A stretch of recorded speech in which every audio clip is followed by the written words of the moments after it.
Hi there. Thank you for joining us today. My name is Clara Francesca, and I'm one of the co-curators of Xre's Ars Electronica Festival Garden 2021, New York City.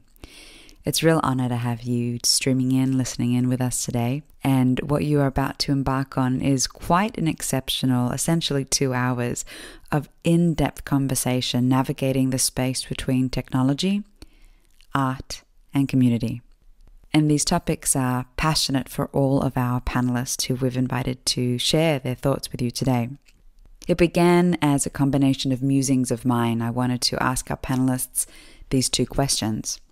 What is technology's responsibility to the consumer? And what new paradigms excite them in their fields of expertise, given the age of accessible VR, AR, MR, and art? Virtual reality, augmented reality, and mixed reality. What ended up transpiring was truly more rich, powerful, nuanced, complicated, concerning, debatable, discussion-filled panel discussion that I could have imagined. And I have to profoundly thank my co-curator and co-colleague artist, Anne Wichmann, aka She's Excited, who you'll see and feature and hear throughout the festival if you stream into our other programs or can physically attend the programming at Culture Lab, LIC in New York City. She's quite a phenomenal musician, so I encourage you to check her work out. I also encourage you to follow She's Excited, really some incredible music. So if you jump onto the Xre website, xrensemble.com, xrensemble.com, you will find all of our programming for the festival from day 1, 2, 3, 4, and 5. And this programming is being featured and brought to you for day 1 and day 3. You can also scroll down on our More button on our menu section, the More button on the menu section, and scroll down to Panel Discussion Panelists. If you click on that, you might have heard me just do it with you, you'll see all of our phenomenal panelists, and it really was an honor to be the moderator of this 2-hour journey. We have Amelia Lichtenberg, our relationship anarchy specialist. We have David Lobser, our cosmic sugar specialist. We have Boykin, our in search of the new compassionate male specialist. We have Geoff Wilcox, our music and management specialist. Also a plug to check out the Rambling House music, again, ramblinghouse.com. If you are in the Rambling House music area, check out the music and the opportunities there. They are based in Columbus, Ohio. We have Dr. Howard Teich in psychology. We have Menka Sethi as an architecture expert. We have Charley as our divination expert. And we have Rolnick, also an Xre member, also another phenomenal person you'll see a lot more of throughout the festival, as our TelePrezi VR expert. So wherever you're tuning in from, thank you for being with us. Thank you for opening up this discussion. Throughout the panel discussion, there are plugs and other really fun links to explore. And if you go onto the website, onto the panel discussion panelists, you'll see all of our panelists with their bios and their links to directly follow them and learn more about them if you'd like to be in touch with them for any of their fields of expertise and work. And 2 considerations that might be fun to know about. The first is we were working with all of our panelists around, I believe, 4 to 5 different time zones, which was pretty epic that we could all get together because we all have our professional careers that we're navigating and clients and work and schools and families that we're working with. And also, we had tried to meet on an application. And what I really commend this group for is we all stuck through the time that we decided to commit together to really unpack these conversations, even though there were some technical glitches, which I thought was very apt, to be able to talk about in a real time without extreme frustration altogether. So it is with great pleasure that I introduce the Xre Panel Discussion for the Ars Electronica Festival Garden 2021, New York City. I'm really excited to hear it. Thank you, Anne. Thanks, Anne. All right, we are starting this phenomenal panel discussion at the top of 11:11 in someone's time zone, Central Time Zone.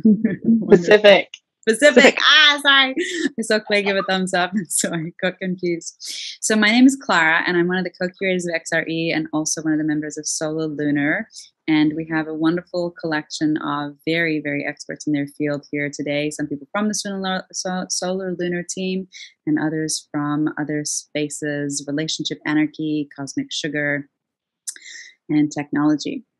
And the focus for this festival, as parts of Ars Electronica's Festival Garden, is to invite our audience, you listening in and watching us today, to talk about art, technology, and society, which is the overarching theme of this whole event, alongside the lenses of our expert panelists today. So we're looking at the lens of psychology, technology, psychedelics, music, management, divination, mandala mapping, architecture, and much more.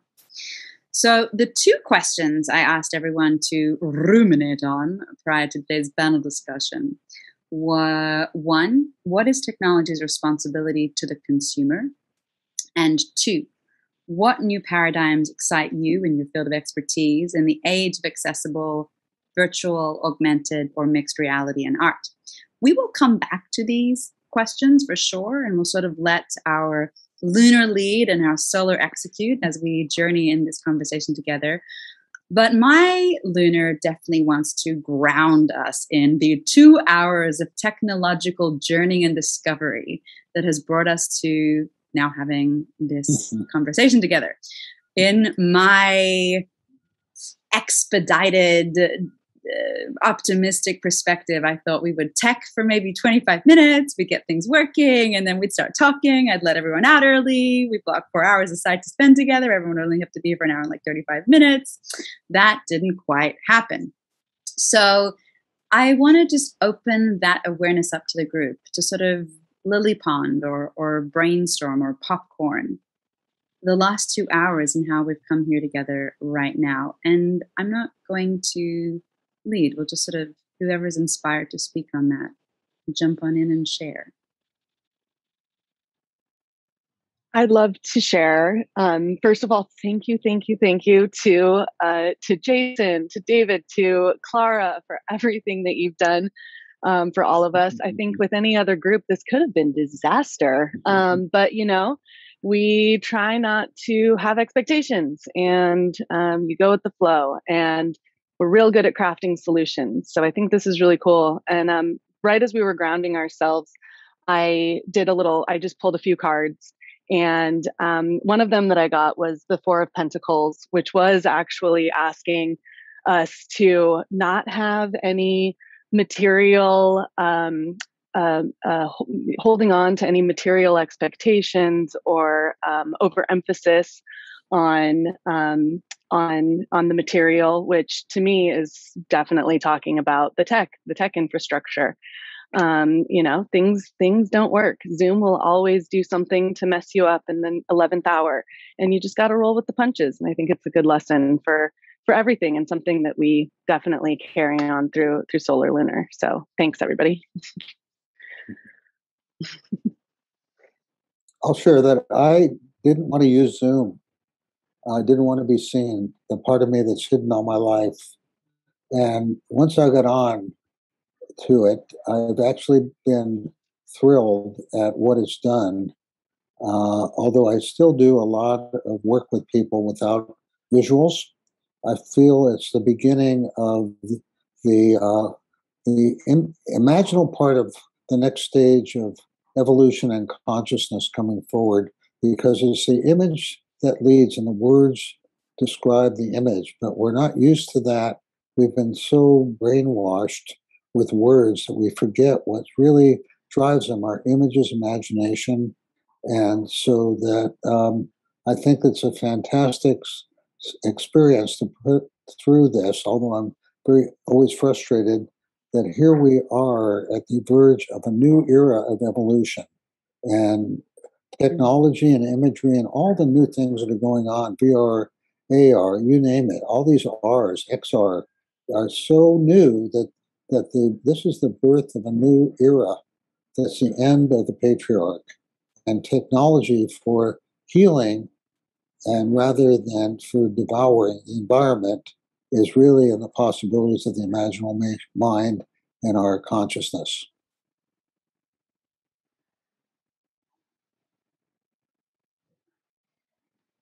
Yeah, to piggyback off of what Howard was just saying, as I've been meditating on the questions that you provided us and our experiences over the last couple hours, the word accessibility keeps coming to mind.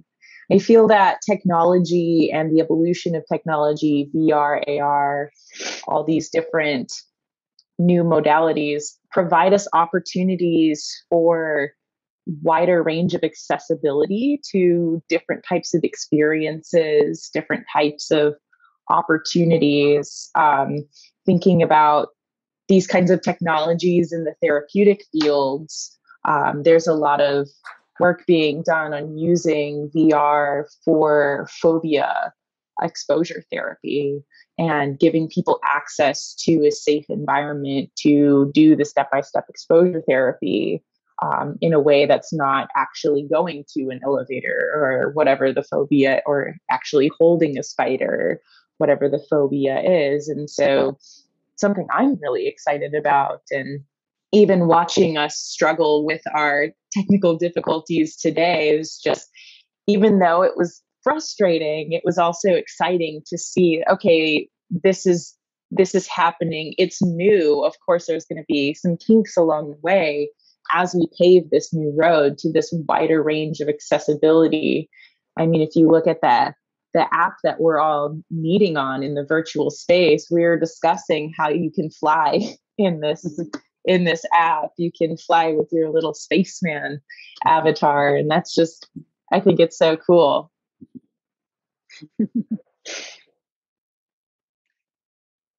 Yeah, that's definitely something that I've been thinking about a lot as well, is the accessibility aspect of it, and like thinking about too the way that that new technology and these virtual spaces are able to kind of give a common experience or a similar abilities to people who don't have the same abilities, physical or mental or otherwise.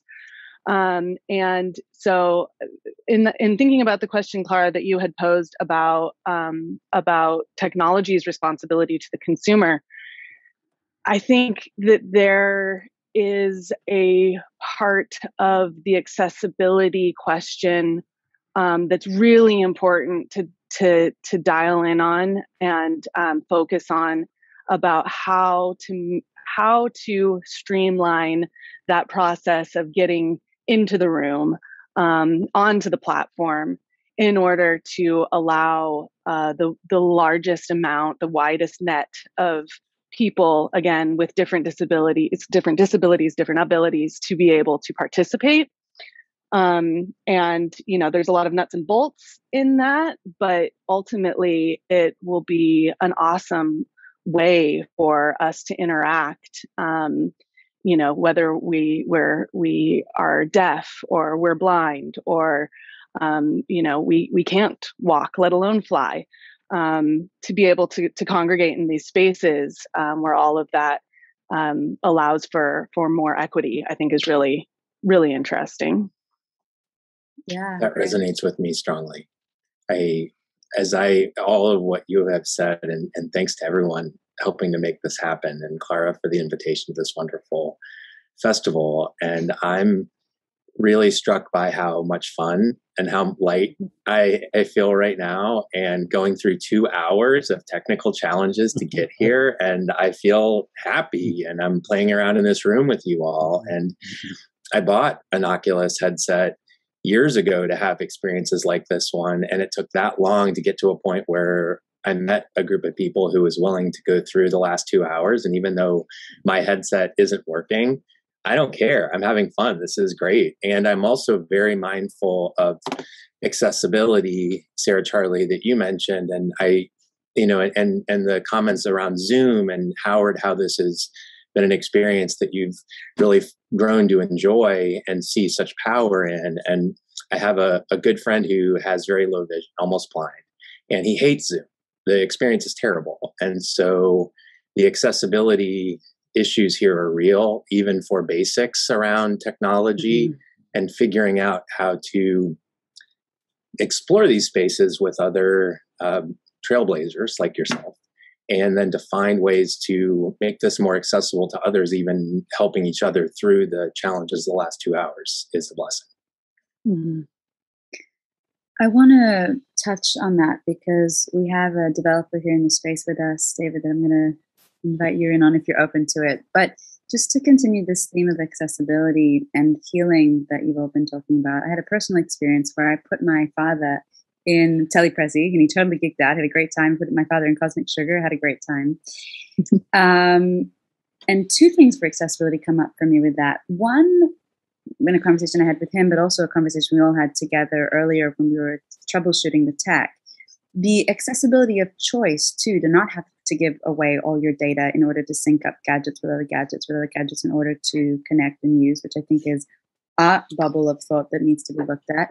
And then the other side of it, too, is the layers of an onion of pockets of healing that surprise you. So my father has one arm, and most designs in virtual reality require two hands to be using unless they're specifically for something else. And we were using the controllers, and I had set it up, thinking I'd set it up for it to go really smoothly without an issue, just using one arm, it'll be fine with one controller. And it wasn't. I had totally forgotten there was one level up that needed to be done in order to use the second controller. And you know, we're father-daughter. We have our shadows and our shines, but we don't generally hold each other. We don't generally hug. We don't generally help each other out in that kind of way. And it required me to have to do that for him, which was a healing for me. And then alongside that, because we'd have very different size heads, probably both big energetically, but different physical size heads. So we're taking the Oculus on and off, and therefore he needed to help me by holding it.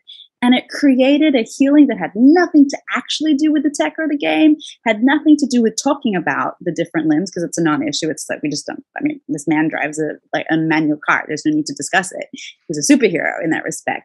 But it allowed for healing in a different way that I never would have assumed had it not sort of opened up the portal in that space. And so I kind of want to handball this musing onto David to sort of, as a developer, if these are conversations that are had or not had, or anything else that you want to share in Lily Pond that we've discussed. I guess one thing I want to share about accessibility is just location-based accessibility, right? We're all in different places. This event is going to be happening in New York, but we're not all necessarily going to be able to be there. So this is something that we have been able to do before COVID, but COVID has sort of forced us into that.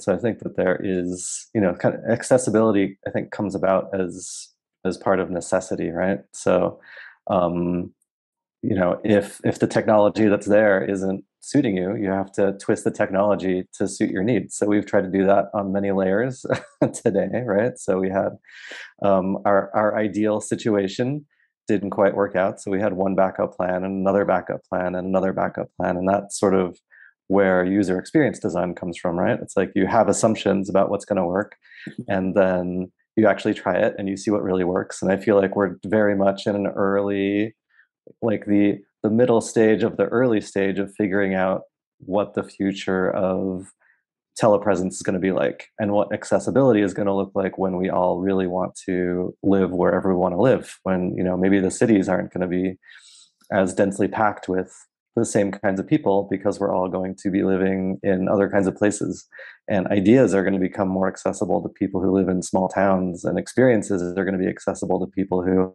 never would have even thought about those experiences before, because to even find out about them, you'd have to be living in a city where you'd overhear things. So to me, that's a big deal. It's just accessibility for people who don't necessarily have the same kind of access to culture or interest in culture that we can all experience now. So I'm hoping that the best parts of Zoom culture get carried over to our hopefully soon to come post-pandemic world. Because it's traveling to conferences is an expensive thing to do, and meeting up with all of you in person is just an expensive thing for all of us to do, and it's destructive for the environment to do that. So I'm hoping we can take the best parts of this and the best parts of meeting in person and merge them together. And that's part of the promise of virtual reality, is eventually it will be good enough to improve our telepresence instead of it being kind of a compromise, which is where it is now. You know, I've got a question. As technology goes further and further and we're able to do more things like the VR and so forth, it's really over this past year with Zoom, I've lost part of my senses. I can't reach out and touch. And that tactile, that element, I'm wondering, is technology going to take that away from us? You know, I think about the blind person who has developed exceptional hearing, and I'm wondering if I've lost the sense of touch, but I'm picking that up with my other senses, and if that gap could be bridged. But I think we do chance really losing a very important element of our culture and of our self by being all digital. Yeah, I mean, I definitely completely agree. We communicate with each other on layers that have nothing to do with sight and sound. You know, there's just like a lot of subtleties that we're clued into, and maybe some of that has to do with quantum entanglement. We get close enough to each other, and like our atoms actually interact in a way that can't be transmitted over a Zoom call. Jaron Lanier had ideas about virtual reality where we would be able to express ourselves in the same way that cuttlefish can. So I guess my thought there is, we can almost have these virtual appendages that can maybe, cue into our biorhythms, our heartbeat and our mental state, and sort of broadcast that in a way where we can all kind of get used to these alternate cues. And I think it will never be as good or as real, obviously, as meeting in person, but I think that something like that could be a way to connect us together in the way that you're talking about. It's both and to me. There is a limit that you're calling out, Clay, of losing the ability to be in the same room and the many different layers that involves. And also, we can meet like this right now without traveling, and also meet in person with you all or with others at another time. To me, there is a part of getting together in person that is very, very important that I don't want to lose either. And also to be able to have this experience to meet with you all like this on a moment without flying, and the destructiveness to the environment is a real significant concern to me as someone who has traveled for a living several times a month for many years, and not been comfortable with that as I realize what that means in terms of my carbon footprint.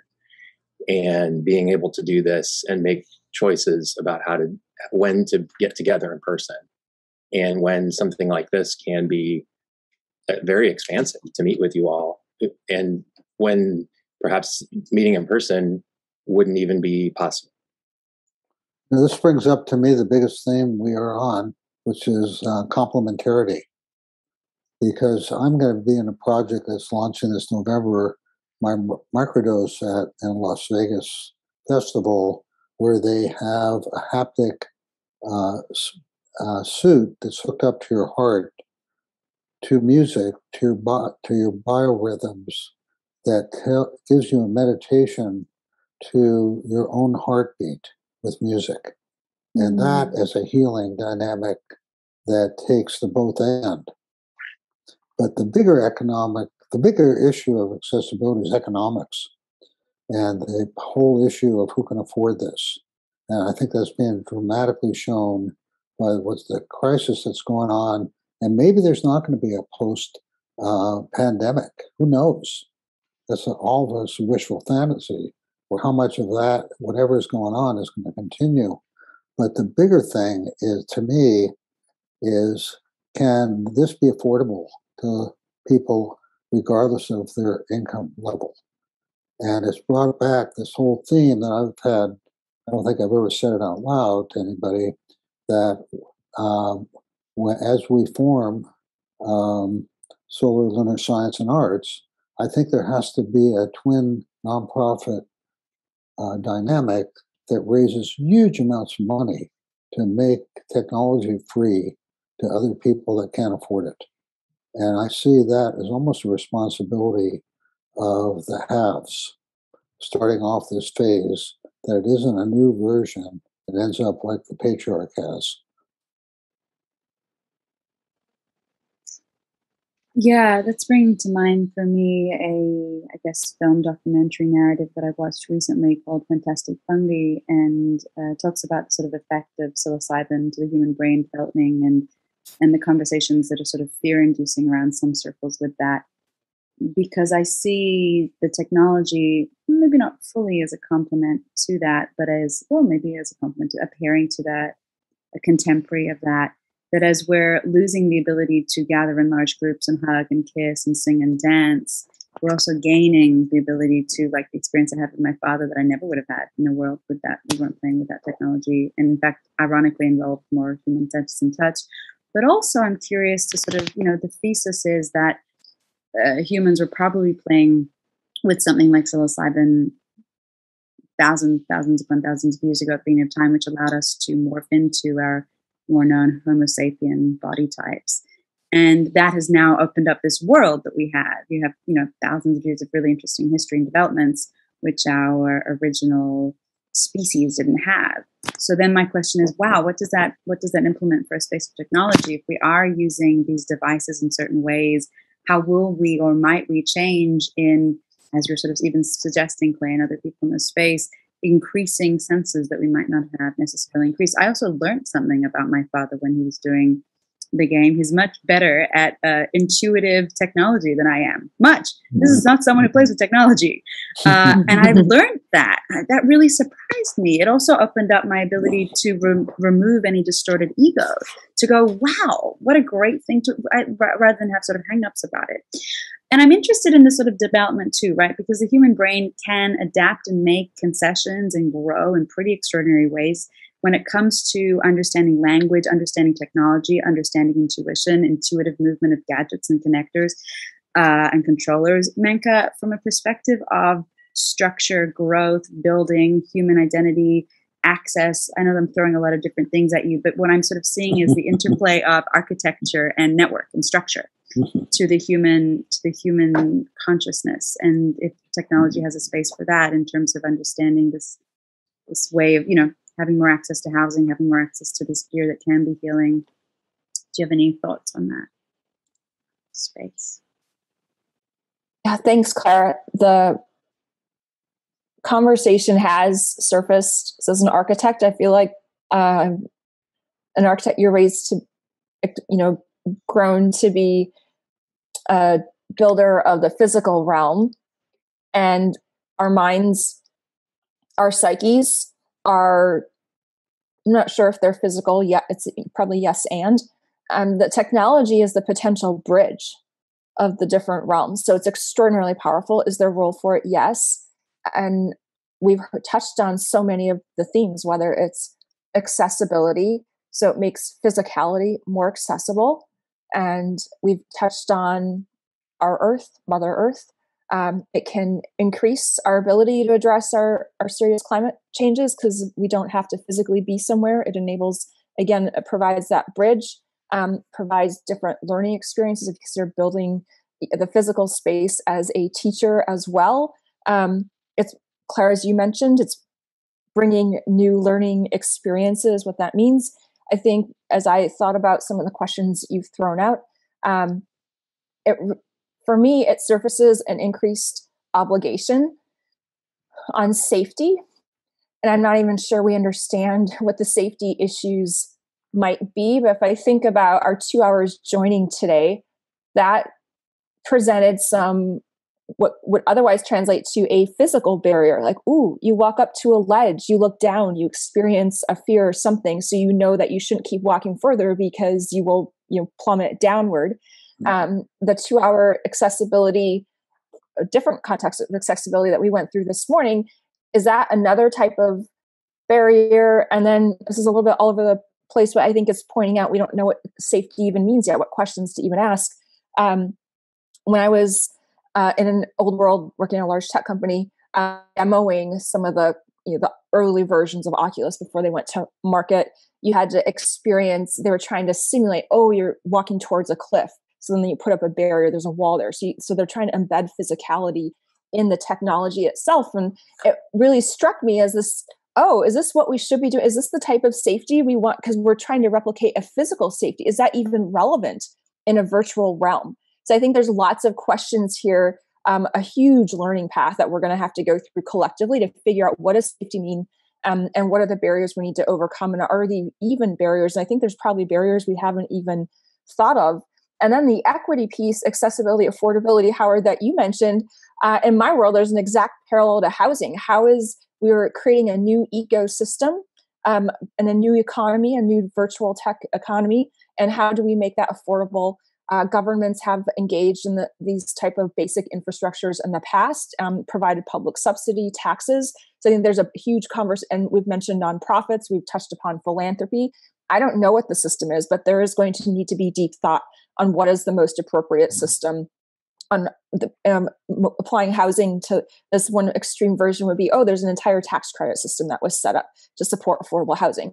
Is there a public tax credit system that needs to be set up for tech? I don't know. It sounds like a terrible idea when I'm saying that, but maybe, we need to start going there. I don't know.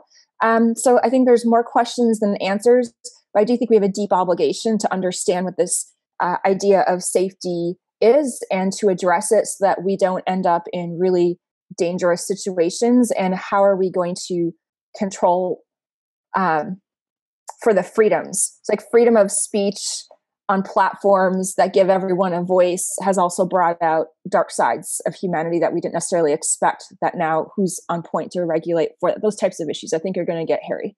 And I'm really excited that groups of people like this one are going to hopefully play a role in leading those discussions from a point of human compassion first. The magnitude for me of what Clara and Menka just said is the through line of, in the hero's journey or heroine's journey, there's three archetypal stages: the known, which we definitely are leaving, and the unknown, which most people won't go into. Most people have anxiety about the unknown and just won't go there.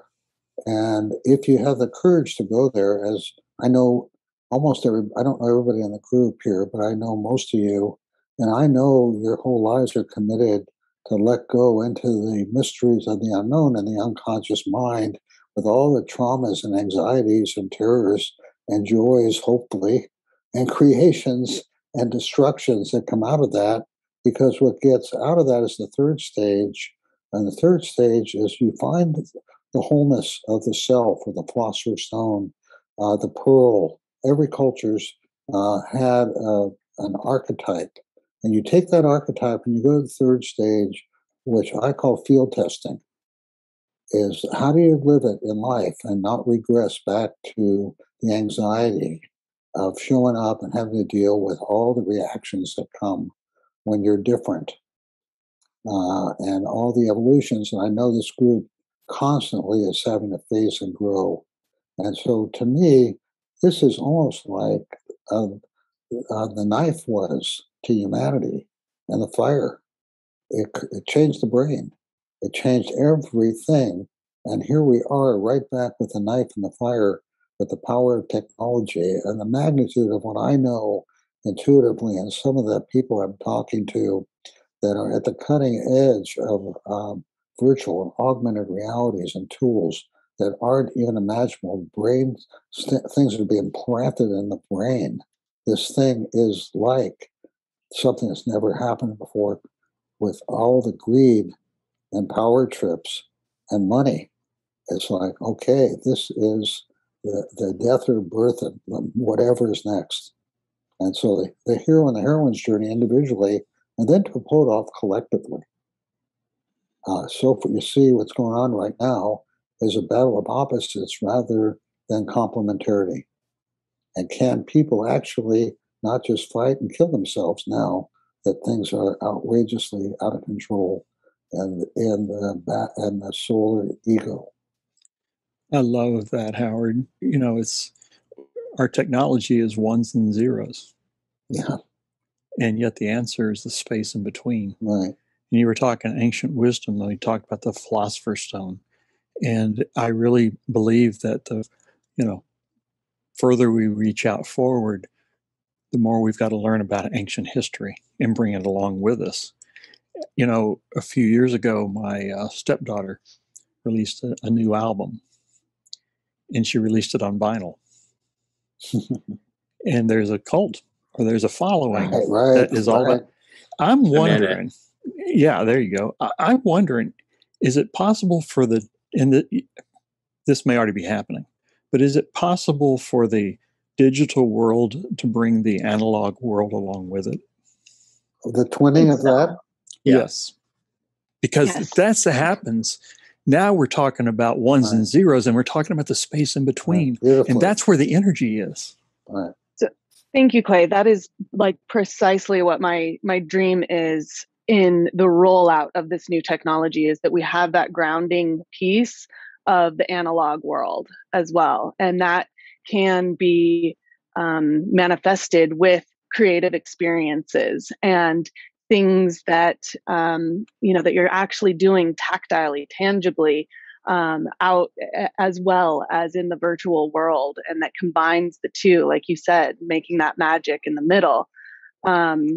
Yes, I think it's incredibly essential that we continue to think of, to develop, and to just put mind to co-developing those experiences, those ancient technologies, alongside the emerging technologies.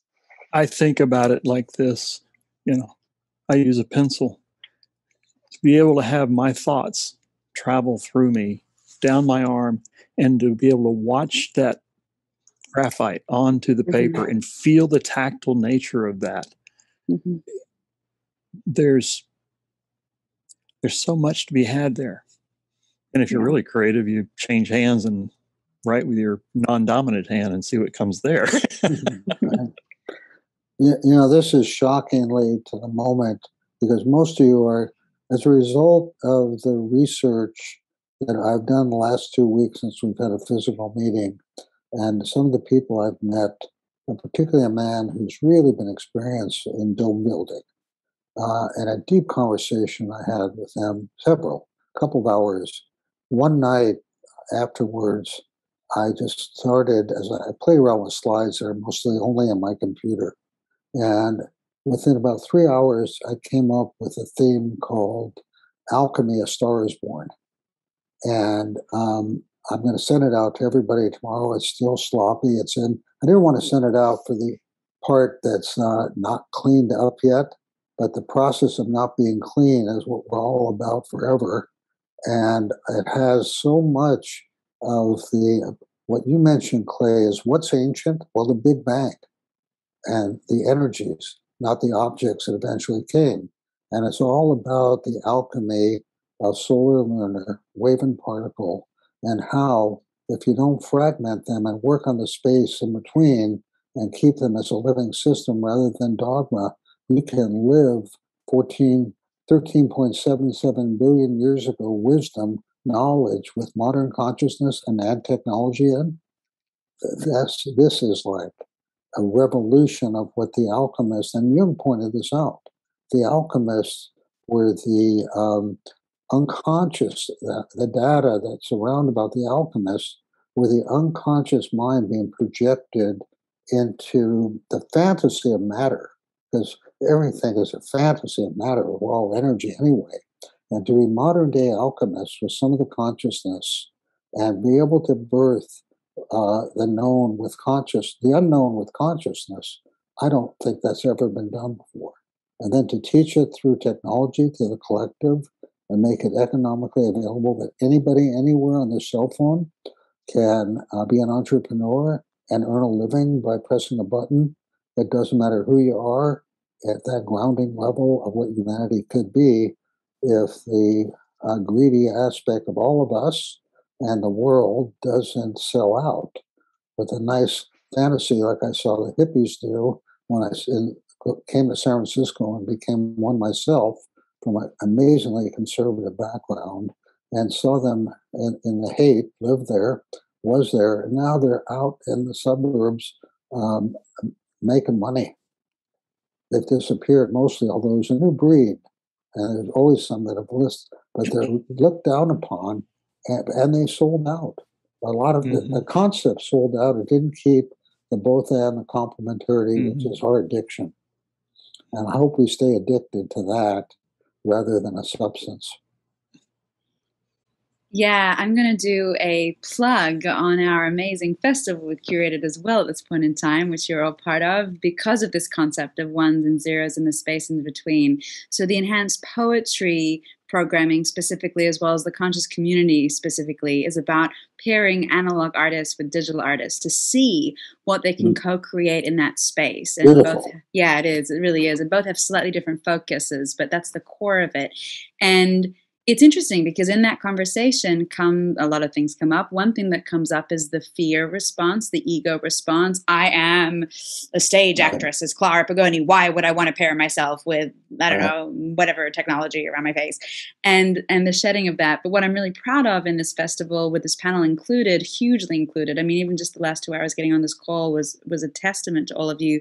The ability to be in a healthy ego, which doesn't distort sort of distractions of frustration. Like we can sort of feel that frustration, but no one was throwing laptops at each other. No one was, and same with the artists that we're showcasing in this festival. You know, we all have our fields of expertise, and we really are asking the question, what does it mean to dialogue in the space together? Which I need to give kudos to Clay for giving me that language, because we were doing a piece with intergenerational people looking at that as well. And we're pairing with Sarah Charley's Museum of Craft and Design as well for something we're doing on Sunday. We have a fantastic video that Menka has put up for us about looking at the structure of housing and what that means in this technological world, that if anyone's listening and watching, I encourage you to check out. It's on Xre's homepage as well as in our workshop discussions. The other thing that brings up ones and zeros and putting analog people with digital people together is the language on a few fronts. One language thing that I've noticed in the couple of months that we've been curating this festival is analog to me makes a lot of sense. And I was sort of chuffed that some of the analog folk here use that as a word. When I've said analog to digital people, they're like, what are you talking about? And they want to, right. And they want to call us non-digital artists. When I've said that to the analog folk, they're like, no, we're analog, we're analog. And it's so curious. I mean, I'm sure, David, it's not every human being in the world, but it's been an interesting conversation that I've had to learn too. How do we, if we're going to put ones and zeros together in the space in between, what is the individual team's languages, and what is that space in between to co-communicate as well? I'm reminded of when I was in med school. I mean, no disrespect by my medical professors, but the physiologists and the neuroscientists seem to be much better at explaining large concepts and then getting us into the specifics to have mass group understanding of what we were studying. Whereas a lot of the biochemists that I was working with, we were looking at these tiny, tiny little things, and which was wonderful, but many of us didn't quite know what part of the body we were looking at to get us there. And there's no right or wrong, but just the difference in how different communities think and how different communities structure in their minds, and the language around that, as well as the language around how we set up different programs and how we're setting things up. I also then want to give kudos to the digital team side of this conversation too, because we have Cosmic Sugar, which is an application that David has created, and it's really phenomenal. And I liked it as a analog, non-digital person, experiencing it and watching it. And I played around in it very, very, very amateurly the other day and was wowed by it even more. And maybe David can speak to it better than I can. But essentially, David's taking the universe and these concepts of elements and fire and graphite on pencil and co-collaborating that into a digital space, which was, for me, was very exciting because that starts to then open up that conversation of what is the space between the ones and the zeros. Well, and on the subject of language and communication in these digital spaces, going back to our discussion about different senses and sensory experiences that are enhanced as well as depleted in these spaces, I think one of the cool things about these types of technologies that is coming out is that we don't need to just use language. For example, I have an MMORPG game, massively multiplayer online role-play game that I play called Sky.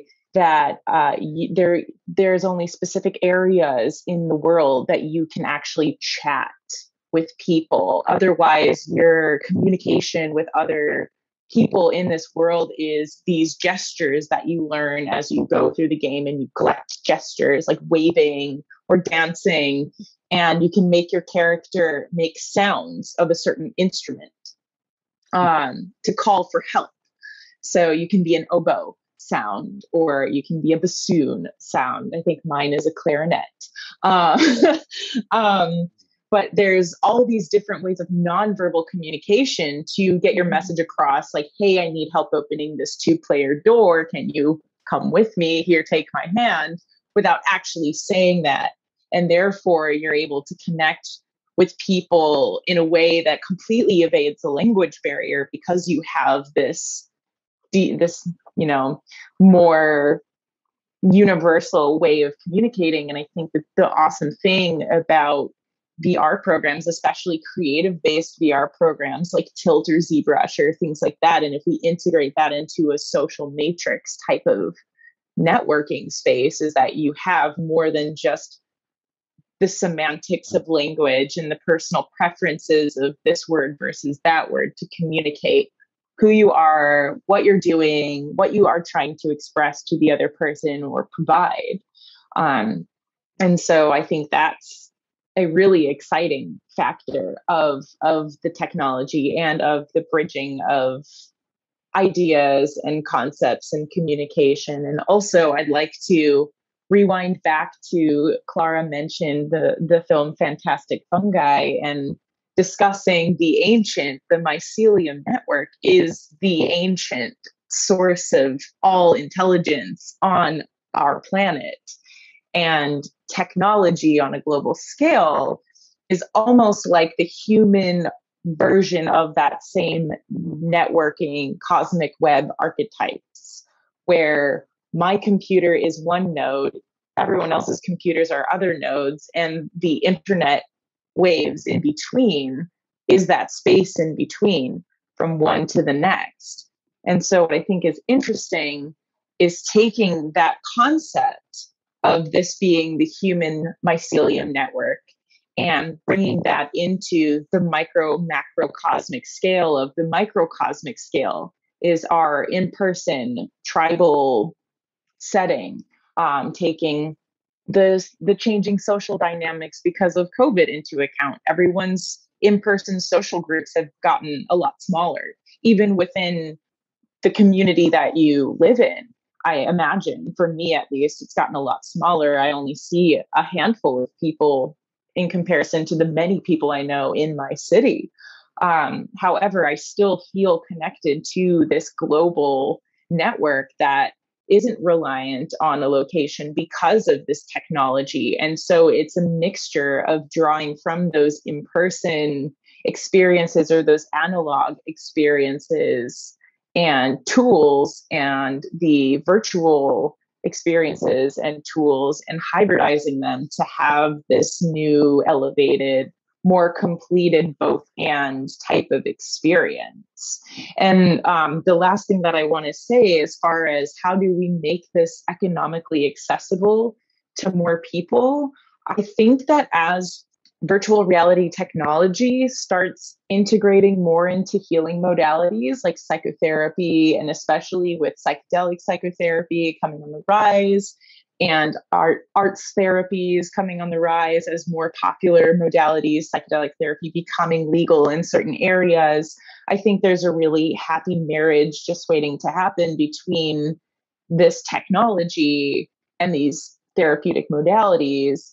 And I think that where the accessibility comes into play is integrating that into a medical system that then makes it accessible through that system to anyone who wants it, anyone who needs it.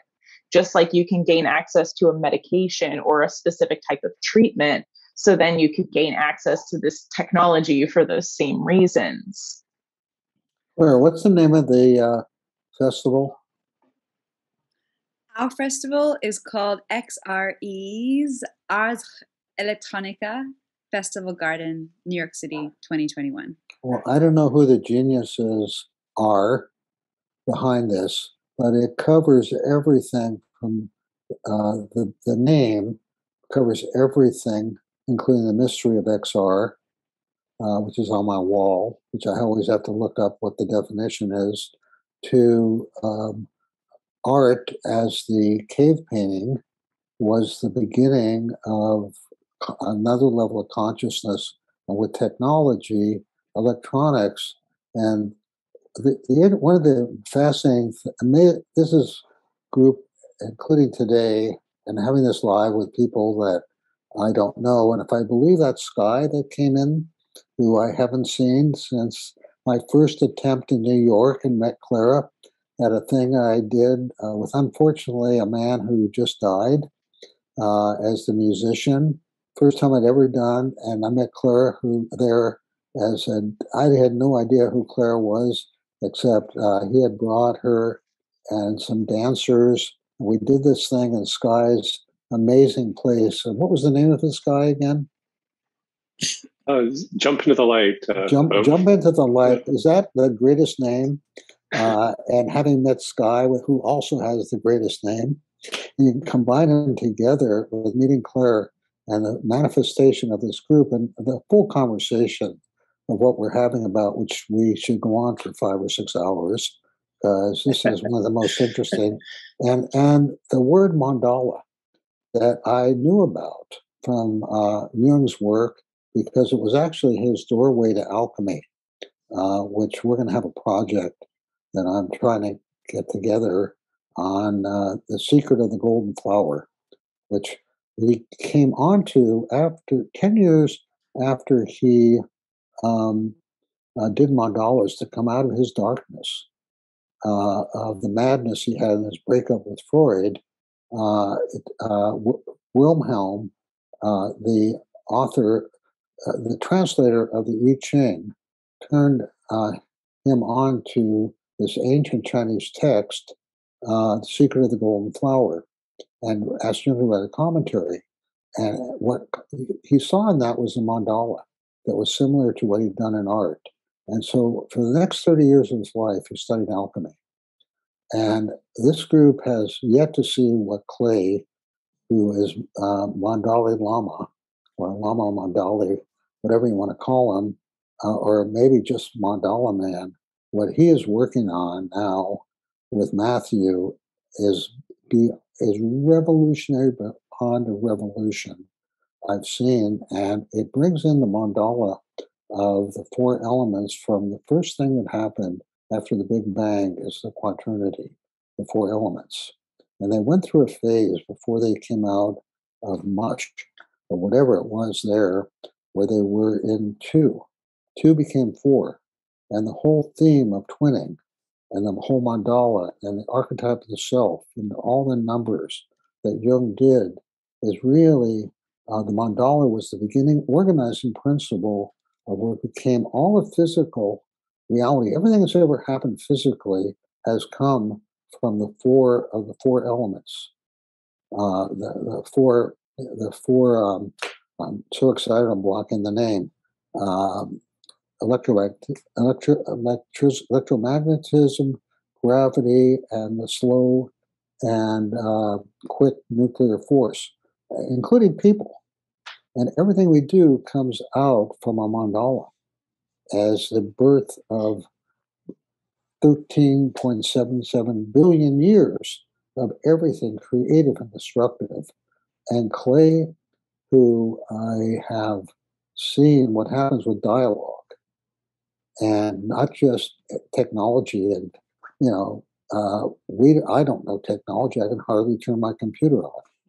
And what Clay, who doesn't know technology, and Matthew, from having come to that one meeting he wasn't invited to, and what he saw of Clay's thing and what he's done, I think is going to be, frankly, bigger than Facebook. And it's amazing. It's either a neurotic, psychotic fantasy of mine, or it's one of those weird intuitions that's got me to meet this incredible group of people and be creative, and not pick up a paintbrush. if you're neurotic, that means I'm neurotic. How about you forgot psychotic? Oh yeah, let's not go. That was. I'm gonna match both your psychotic neuroses. My obsession, then I'm gonna share an obsession back, or maybe it's a fantasy. Is something that I would love to see in the new paradigms that excites me in the new age of accessibility with technology. Is honoring more of these sort of whatever you would like to call them. Origin deep lessenings that we massacre out as less melanated people. And I know we all have very different backgrounds here, and I don't want to speak for anyone, but I just want to acknowledge that I, for one, for sure, want to hold space to acknowledge that I appear less melanated, and that has given me access to things that I want in a universe everyone to have access to, but the structures of language also can be damaging. The structure of tactile rules can also be damaging. So just to hold space for that. I want to put on a spotlight those who have younger children in their lives. I don't particularly want to call you out, but I think my anarchist does. So in a minute, I'm going to invite Menka and Geoff to speak on these conversations, these topics, because I admire everyone in this space, but I profoundly admire your opinions about this space. When I when I reflect upon other friends of mine who are more resistant to the changes in technology and also have children, a lot of fear-based conversations that I have with them around a lot of these things. So in a minute, I'd love to sort of get your thoughts on that with children, and also maybe hear from Sarah Charley as your perspective as an educator and the amazing things you're doing at the gallery, because it really is opening up very, very interesting spaces, I think, that in my experience, just because one has offspring or access to wisdom spaces doesn't always mean that they're open to sort of seeing where this stuff dives. But before we go that and give me time to ruminate, yes, Howard, do you want to say something? Well, I want to be the bully that I'm finding out that I am and jump in. Who's the not face on the screen is Four Arrows, who is the champion, 20 books on indigenous cultures, was just honored down in Colombia in caves with the people that have just come out. And I met him 20 years ago, the first public lecture I ever gave, where he came in late with a slide that had called "The Union of the Same is a Prerequisite for the Union of Opposites," which our language is solar lunar bonds in men first and in women first before they can have a union with the other sex or other whatever your otherness is. And that's been the theme. And he said to me, came up and said, and he's like Mr. Outdoors, as you will all get to meet and get to know him. He's just part of this world. He said, if I don't get my lunar side together, I'm going to lose my wife. Yeah. And that was the beginning of it. And then, of course, right away, the lunar and the solar are the indigenous lights of consciousness and darkness, and they don't hide it. Yeah. And that's been part of what's bastardized by the oppressor language, which is what his whole books and lectures are on. How there's two worldviews: the oppressor and the indigenous. And there is such a truth to that, and I'm so glad you brought that missing piece in, because we're all born in Africa, whether you like it or not. We're originally African Americans, or African people, that just happened to change pigment skin. But the indigenous, including that, held this, the missing piece of what I think, and certainly I know everybody does intuitively, is what has to happen for the environment not to be devoured and us be devoured by it, which is an indigenous worldview, which by its core is solar lunar.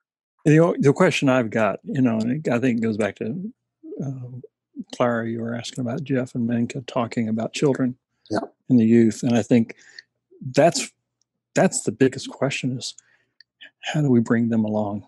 Yeah.